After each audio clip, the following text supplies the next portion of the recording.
Coming to Hemet was very intentional on my part. I didn't want to be a superintendent just anywhere. I wanted to be a superintendent in Hemet because I wanted to be somewhere where they value the longevity of the superintendent, and I wanted to be somewhere where they genuinely had an interest to be better, and that's Hemet. The board that hired me, they were really clear that they wanted to select a superintendent that was going to be here for the long term, because there had been multiple superintendents prior to my arrival. And some of that is because people choose to be superintendents at the end of their career because it's a very demanding job. And so they'll come the last 3 years and then they'll retire.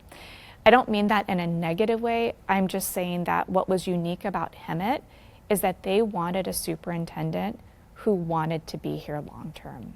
And that was a perfect fit for me because I want to be in a place where I can be value add and I can be long term.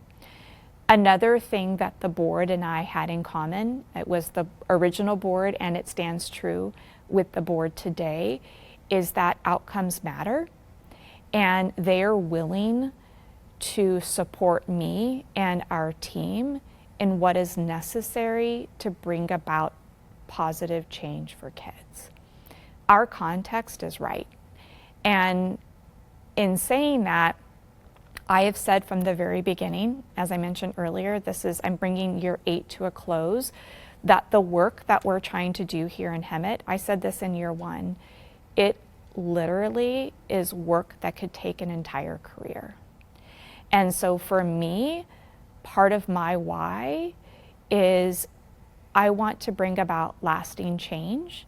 And I'm really clear that to do that well, I need to be committed to being here for the duration of my career. And so as long as the board will have me, I will be here.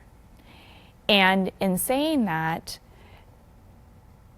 I am not a status quo person. I'm here to do better. And again, I think in looking at our community, I've made it very clear that the walls of the school district should be permeable. It's not just about our outcomes. It's about, again, like what are the greater outcomes that we're looking to move as it relates to the community as a whole. So all of that to say, we can't lead in a way that perpetuates the status quo. And so although change has always been at the forefront and improvement has always been at the forefront of my mind, and I don't mean improvement in a willy-nilly kind of way, I mean in a really strategic way, I was hitting a wall in that I wasn't able to get the momentum going system-wide in the way that I knew was necessary for us to get deep-rooted change, right? And it wasn't because we weren't trying. We were all trying really, really hard, but it wasn't working. It was too heavy, it was too confusing, and because it was so heavy and confusing, as new leaders were coming in, we couldn't teach the skills fast enough. And for leaders who were in the game, right, and wanting to do good, it was so heavy that they simply didn't have the time to commit to the work. And so having had an interest in improvement pretty much my entire career, I had been associated with Baldrige, the Malcolm Baldrige Award, and other circles of spaces with improvers. Carnegie is an example of this.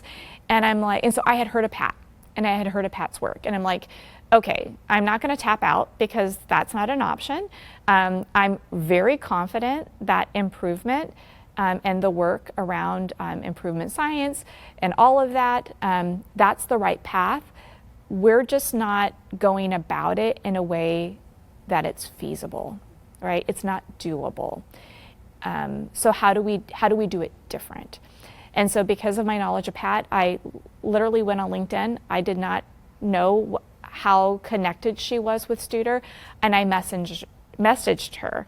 And I said, I'm a superintendent who cares deeply about the work of improvement and outcomes for kids. Can you help me?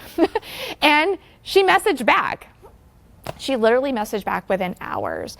And so I literally, those first conversations with her, they were a bit of a therapy session. I'm like, Pat, like, I'm working really hard. We have a solid improvement methodology, and I'm not making progress in the way that we are wanting to. It's not sustainable. We don't have the bandwidth to do the work in the way that it's currently designed. I know that you've been successful in this space. Can you please help me? And she said, yes. And so that started the relationship between Pat, myself, and now Hemet Unified School District. And I am so grateful because we've been at this for years, and I can genuinely say the progress that we've made this year is greater than all of the progress we made in prior years. And it's because she's done the work. It was so refreshing because she's like, Christi, I've experienced the same things that you've experienced. I know exactly what you're talking about. She's like, I was black belt this, I did that, and it was too heavy, and I was spinning my wheels. And I'm like, oh my gosh, that really is exactly how I feel. And she's like, the tools are too heavy. She's like, you have to use the heavy tools for heavy problems, but not all problems are heavy. The lightest tools win.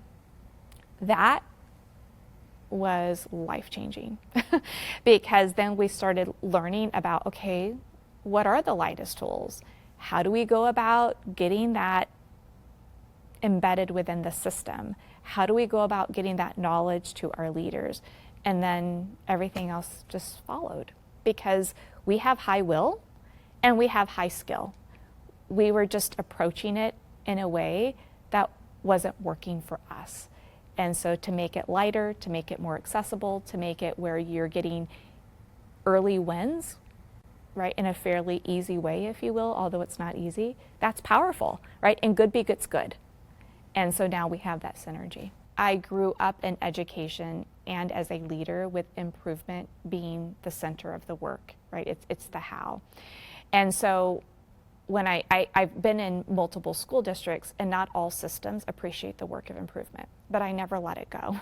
And so when I came into Hemet, I'm like, okay, like we are going to improvement this, and we're going to get better. And so all of that to say, I started introducing things into the system through conversations and so forth and so on. And some of our leaders said, hey, we do this thing called NISL, the National Institute for School Leadership, and they have an executive development program. And we're reading about this school district in Menominee Falls, and Dr. Pat Greco is their superintendent. Have you partnered with them? Because some of the things that you're talking about sound very similar. And I'm like, no, I'm not familiar with Dr. Pat Greco.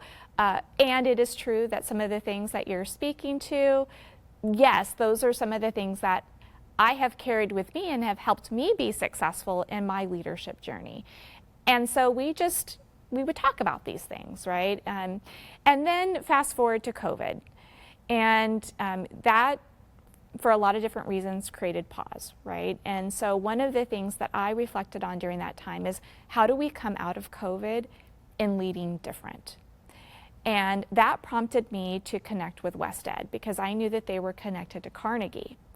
And in that work, they helped us develop skill around using deep tools for deep problems, big problems.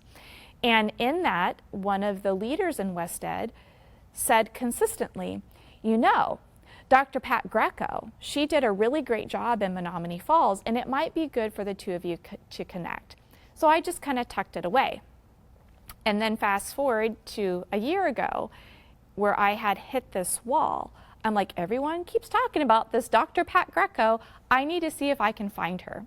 And so that prompted me to go on LinkedIn and then make a connection with her. Lighter tools win every day because they're understandable, they're accessible, and then the hustle and the bustle of the day-to-day, we all have day jobs. So how does this fit in, to our work versus it being an add-on, and again, like that's part of my repetitive narrative is that it is the work, because you will often hear people, and it's not because they're being negative, it's the responsibility of the job is big, right? And they'll say, well, how are we going to manage that? That's another thing that we have to do. Well, no, it's not. If we're doing it well, it is the work. It's not an additional layer. It actually makes your work easier. And so when we access lighter tools, it can become the work, right? And that's been such an important shift for us. I would also say, and I didn't know this going into it, as we were learning about the heavy tools, because that's what we learned first, I didn't know how much that would help us with where we are today. And what I mean by that is that there are some big, hairy problems that need heavier tools. And so I now feel that as an organization, we have the skill set to handle really big problems that must be solved for, while also tackling the day-to-day challenges that need to be solved for so that our outcomes for kids can improve. It has to be both, but not everyone needs to know about the heavy tools. Not everyone has to be part of solving the big, hairy problems, right? But everyone has to be solved in the daily, or everyone has to be part of the daily work of improvement. And so in hindsight, I now know that we need both, but you can't just depend on the heavy tools.